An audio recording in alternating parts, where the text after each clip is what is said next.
上个视频呢，我简单介绍了一下那个 NASA 中 Moments 还有 Photo Station 的设置。现在呢，我给大家展示一下我手机上的3个客户端。由于我懒不方便录，就不给大家录屏了。手机上我用的是 iPhone 当然安卓系统中也可以很方便的下载这3个软件。这3个软件分别是 Moments、DS Photo 和 Driver。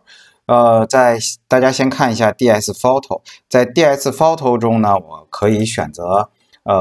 首先是登录了，登录这个步骤很简单，我就略过了。可以选择照片备份，选择照片备份以后呢，你可以看到它需要你备份的位置，首先是启用照片备份，然后 NASA 的这个IP 地址，当然你也可以用这个 NASA 的账户，但是这种账户是在互联网上进行传输的，会比较慢，所以我一般都是直接输入我的 IP 地址，因为我用 DS Photo 来备份照片然后账号选中，所以一般情况下 DS Photo 备份的时候呢，都是在本地备份会快一点。然后这里面就可以选择相册，你可以随意的起名，比如我这里面起名的就是李宁2021，我打算每年设立一个新的文件夹，这样我们的文件呢也会有序一些。另外同时呢，这个账号呢，比如说我用我爱人的账号，就是他自己的用户名，然后在选择相册中呢，选择他自己的文件夹，这样就可以把我们2个人的照片是分别的备份在我的 NASA 中。同时这个 DS Photo 还有一个非常好的功能，它有一个地理围栏，也就是它如果到了这个地理的位置以后，它才开始上传照片，如果不到这个地理位置，它就不会上传照片。这个功能我不知道它是不是实际的在用，但是我其实选择了它这个项目这个呢就是 Moments， 进了 Moments 以后可以选择相册，你看这跟我在电脑端看到的内容是一致的，那么也可以看到我电脑上所有的相册的内容平时用手机点一点看看自己的照片还是很开心的那么今天呢，我要给大家再来看一下我的 Driver 是如何备份的。我们上一个视频中讲到了我们备份我的手机上的照片，那么我实际上还有一个需求，就是像百度网盘一样，把我自己电脑上的重要文件要备份在 NASA 上，同时我还希望 NASA 能够对我的文件进行一个冗余，比如说我在这个 NASA 中还希望这个每一个文件呢有2个版本这个默认是32个版本我的硬盘有限，我不需要那么多我是只开启了2个版本，这样 Driver 在备份我的文件的时候呢，就会给我自动生成2个版本的，如果我想要找以前的文件也会很方便一些。那么打开这个安装完 Driver 以后Driver 会提示你安装 PC 端你下载 Windows 也好 Mac 也好都是大同小异的。安装完了以后呢，它直接就会问你一个我把这个关掉，直接就会问你这个创建大概的内容是这个界面，因为我已经做好了我一个上传的了，所以我就展示一个新的。这个新的呢，就是首先连接 NASA这可以用域名，也可以用这个 Quick Connected ID 去连接 NASA， 然后点击下一步，这里面有一个坑这个选择从我的团队文件夹同步到此，以后还有一个启用选定的文件夹我要选择这个，然后再点下一步这个时候呢就会需要选择一个文件夹这个时候我是希望备份我所有的地盘上的文件，因为我的数据都是放到地盘的，那么我就要选中地盘这样它就会备份我所有的地盘然后确定因为它已经在使用了所以我就不给大家展示了，展示到这个为止。那么它成功了以后，添加以后就会显示成地盘我的文件单向上传，那这个是把我的地盘上的文件全部传到 Driver 里面，全都传到 NASA 中 Home 文件夹下的 Driver 里面大家看好了，是 Home 文件夹下你自己名字的 Driver 里面。在这里我看不到我媳妇儿上传的 Driver 的文件，那在 Homes 上次我也告诉大家 ，Homes 实际上是一个多用户系统。那么这个在这里就能看到我爱人的 Driver 文件夹，这里面有他电脑里面所有的文件啊，是从 Homes 在这里面能进去啊。当然我其实不希望看，我也不想看他电脑里的东西。实际上，当你用你的用户名登录的时候，你只能看见你自己的 Driver 文件。但这里面还有一个问题，我并不希望它全盘复制我地盘的内容。那这个时候我要有一个同步的规则。看我这里面可以选择同步规则。同步规则我给大家细讲解一下。那看到了这里面，你选择的是地盘，同时大家可以看到我一个百度 down 的这个文件夹是没有选勾的，也就是这个文件夹地盘下的这个文件夹是不会被备份的，所以这个功能很好用。但是大家一定要注意，你进来的时候选择的这个文件夹一定是地盘，是根目录，然后你才能选择下面的目录。系统默认的它备份的文件夹，实际上它的默认的逻辑是要同步文件夹，是它会在你的 D 盘上或者 C 盘上建立一个完全同步的文件夹。Driver 的目的是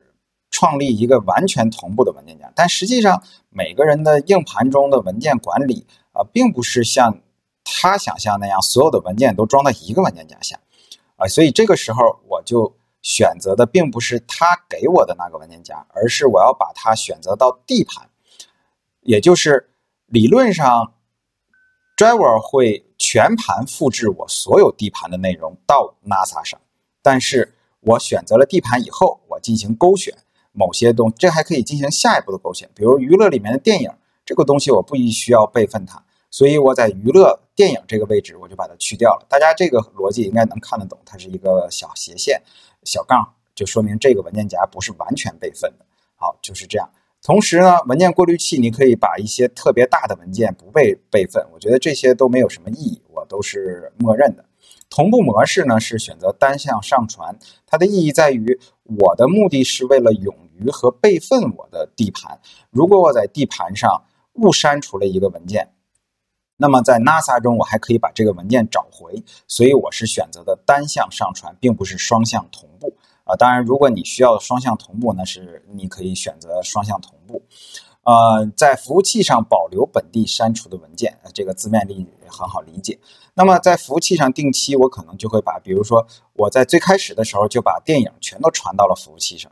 但是后来我发现了这个问题，我就把这里面的电影去掉了。但去掉以后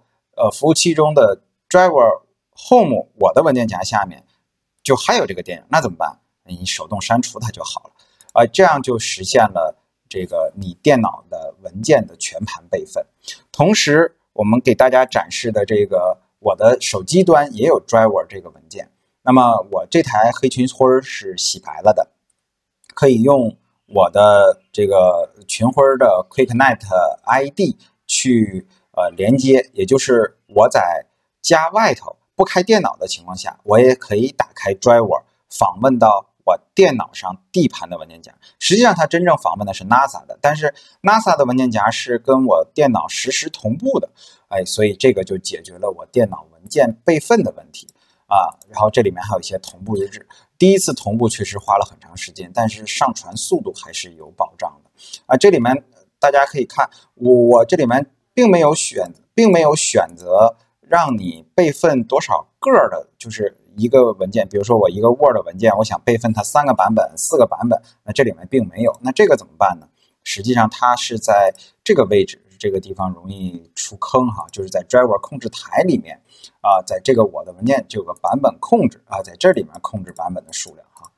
这个我这里面只选择2然后这个进行版本的控制。那么你要是找回原来的呢，就可以点这个 Driver， 你就可以看到这个Driver 这个文件里面的这些情况同时上个教程我也说过，这个团队文件夹那我暂时团队文件夹我只是用来共享我的照片，我的唯一需求就是共享照片，我并不希望我这个是家庭的 NASA。那这里面还有一个引申的概念呢，就是这种 driver 呢是可以反复的备份的。实际上有经常说组 RAID，我不太赞成组 RAID 因为我组过几次，黑群晖并不是很稳定。那这个时候，那我的文件如何 NASA 文件如何进行冗余呢？我这个里面就想到了另外一点，因为家里的旧电脑比较多，你可以把一台旧电脑做一个 NASA 2。那这个 NASA 2呢，并不是24小时开机的，顶上插一块硬盘，你可以用这个 driver 的这个功能，也可以用群晖套件里面其他的备份的功能，把群晖的这个重要的文件夹自动的冷备份到 NASA 上。那这个好处呢，就是你这台电脑就放在那里，从来不开机。比如说每个月或者半年，你把它开机，开机以后呢，过了可能1天、2天、3天，它就自动把这个 NASA 里面的东西冷备份到这块硬盘下。所以我觉得这个是现在最稳定的这个解决方案，因为这个群晖系统，不管是黑群晖还是白群晖，都涉及到群晖系统崩溃、硬盘崩溃这些可能性。那其实冷备份，也就是拷贝硬盘才是最简单的备份方式，而我又不想把这个内容每次都插到这个群晖上，插一个 USB 的外接硬盘，然后把这个里面的东西备份出来，其实也很麻烦，所以我就想到了这一点。虽然我还没有做，但我觉得这是非常简单可行的，因为你装了一台黑群晖，你再装一台黑群晖，这是非常容易的。那么装完这台黑群晖，或者是有的人家像我们家就是用的虚拟机，如果用虚拟机的话就非常有意思。我们家是用虚拟机做的软路由，也就是我有一台软路由。那这台软路由的虚拟机上呢，有一个软路由的系统 OpenWRT。那么我可以在这个软路由的系统上再建立一个虚拟的黑群晖系统，然后同时呢插一块硬盘，专门给这个虚拟的黑群晖。如果这个定期我只要把这个软路由系统关闭，然后同时开启软路由系统和黑群晖系统，就让我的软路由用这个 USB 设备备份我群晖的系统。这个群晖的系统的备份可以它可以识别，如果它这个因为你都是内网的 IP 嘛，如果识别到你这个 IP开机了 NASA 2开机了，就开始备份，就把所有的东西都备份到 NASA 2上，然后你可能半年开一次就可以了，这样就实现了冷备份。好，大家如果要是还有什么问题呢，就大家一起说来探讨。网上黑群晖的东西或者群晖的东西呢比较少所以呢我就录一个视频跟大家说一下。